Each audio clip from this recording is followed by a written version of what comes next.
Hi. Hey. Today I thought it would be interesting to get Phil's opinion on something. We want to get in your head, and this might be specifically interesting for our female viewers. What is the first thing, what are the first three things that you notice in a woman's appearance? So you've got 10 points to allocate to the top three characteristics in a woman that you find attractive when you see them for the first time when we talk about appearance. So this is literally just physical appearance, not the characteristics of just the personality. Yeah, just physical appearance. I think when a man is walking down the street and he sees a lady, one of the first things he's going to notice, in my opinion, would be their body language, would be how much confidence they're exuding. Is that a word? I don't know. Exerting. Yeah. How much confidence they're exerting.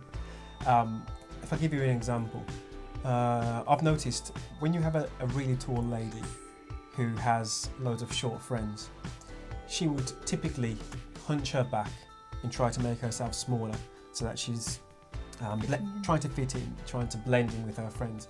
I always say, if you're tall, if you're short, whatever you are, just go with it.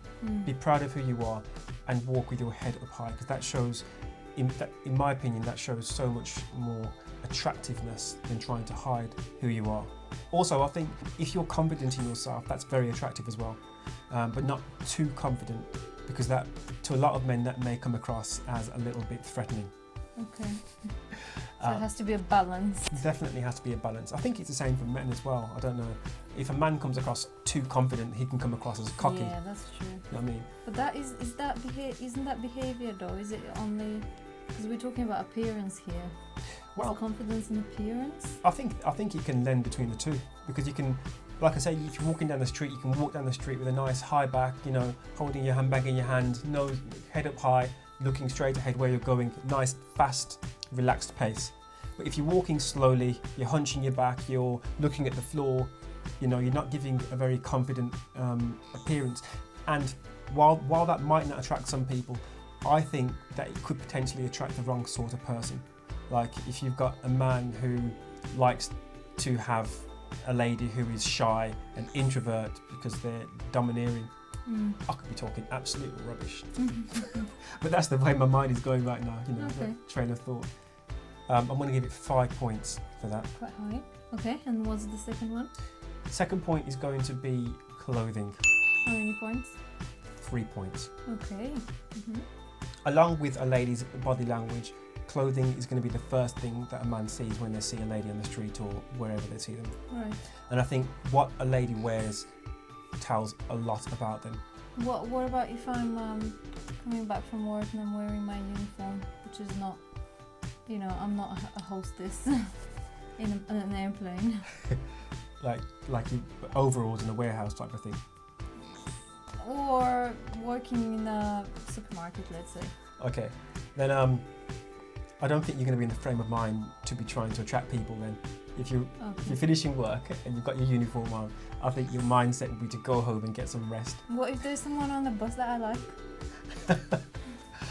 Basically, I should make sure that if I think that person on the bus is going to be there, to make up myself before I leave work, even though my shift finishes at like 11 o'clock, yeah? Or this person the person on the bus is going to know that you're human, and as a human, most humans need to carry out a job in order to live, so they know that you're not going to be wearing your Sunday best or whatever on the bus. But what I'm trying to say is, what a lady wears can tell a big story about them. Like when I first met you, I love the style that you had. You still have. You'd wear your jeans. You had a nice suit jacket on. Sometimes you wear a shirt underneath that with some nice little heels. And I think it was like a cross between business and casual, that kind of feel. And that to me attracted me. But if I saw you though wearing a really, really short skirt and stilettos and whatnot, I'm not too sure that you would have attracted me as much, as you did otherwise. Okay. And it kind of attracts the wrong type of attention. Yeah. This looks sometimes, isn't it? Yep, that's a point. So you will be attracting the wrong sort of attention. Okay. And the third thing that you'd like to give 2 points to? third thing I like to give 2 points to would be hair and makeup. Now, a lot of people think that you have to wear lots of makeup to attract attention. And as with the previous one mentioned, you may attract a lot of attention, but it may not be the right attention. Or Phill. So what is the acceptable amount of makeup then? Well, that's funny actually, because we've actually got a video called "Should We Wear?" What was it again? Should we wear makeup? Should women wear makeup? But that's more of a generic thing, should they or shouldn't they? So you're saying they should, or we should, but it shouldn't be too much. Yeah, so following from what I said in that previous video, I think a lady should be allowed to wear makeup, but just enough to accentuate the natural beauty that's already there. Okay. So not painting on loads of, makeup everywhere. You should do my makeup one day. In front of the camera, yeah? I think so. Because you kind of come out here like this makeup connoisseur, and I mean, I am listening to you, and I know that's not what we're talking about, but I'm just thinking to myself, like, a lot, too little. I mean, I'm still learning about makeup because new things for face makeup just come out every day, and you can literally put layers and layers. So it'll be interesting to do a video and see how much makeup you would put that would look natural to you. Well, just because somebody can drive a car and give their opinion on how smoothly it drives or not, it doesn't mean they can build a car. So I'm not saying I can do your makeup as good as you can. I'm not saying as good as me. I just want to test what is a normal amount of makeup for you. Okay, we'll do that for a video at some stage. Okay. So 2 hair and makeup.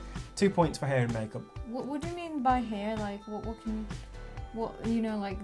does the woman have to go to the hairdresser every day to do a special thing, or I think is it more wash her hair? I think it depends on the situation. As long as the hair is looking healthy and clean, then I think that would attract. That's one of the first things that I would see if you're walking down the street towards me. Okay. Because if the hair is healthy and clean, it would by extension mean that you look after yourself, Right. and you make sure that you are healthy and clean. This is a male representative whose opinion we heard, but we'd really love to hear from all the ladies out there and all the gentlemen if this is the same thing that you think when you look at a lady.